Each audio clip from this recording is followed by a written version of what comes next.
Hey, Dave, as far as tonight is concerned, who will be in net tonight? What's the latest with Adam Larson and the lines we saw yesterday at practice? Is that similar to what you're going to look like tonight, or could that all change? Ryan, in the world we live in, anything can change at any time. Gruby will start in net tonight.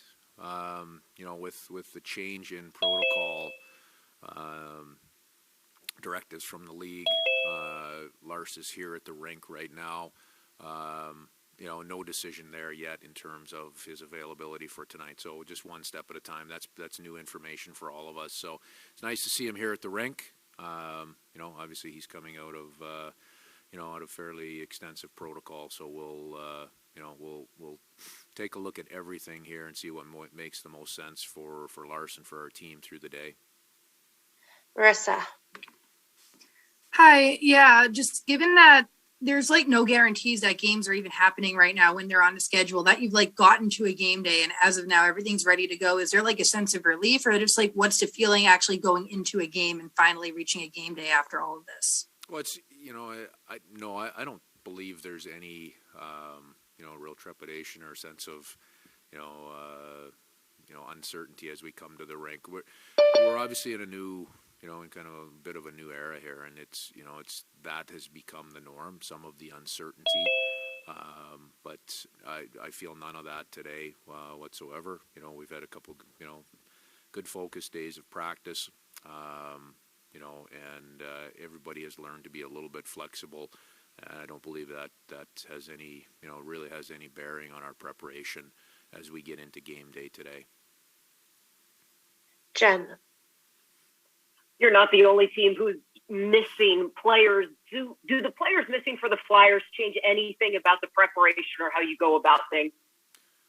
Oh, Jen, be honest, very honest. We've really, worked to just focus on our group. There's been changes to everybody's rosters and lineups on a day-to-day basis. So, the general preparation is very much the same as we get to game time tonight. Individual matchups, things like that, may be altered a little bit, but until we really get to game time, it won't change our preparation a whole lot. Ryan. Dave, jumping back to what you're saying about Adam Larson, with Carson and Jamie, you were able to get some time to kind of see how they looked a full day. With Adam, what is that evaluation process going to be like for the next few hours? I mean, is it talking with him, your medical stuff? I mean, how does that work for a guy in such a short window? Yeah, Ryan, really all of the above. All the above. And everybody, I mentioned a little bit, whether it was yesterday or the day before, everybody's a little bit different as we've seen, going through the protocol process and coming out of the protocol process. So, we'll look at it on a case-by-case basis as we always do. And with Lars coming back, one of the things, he's an extremely fit and well-conditioned athlete.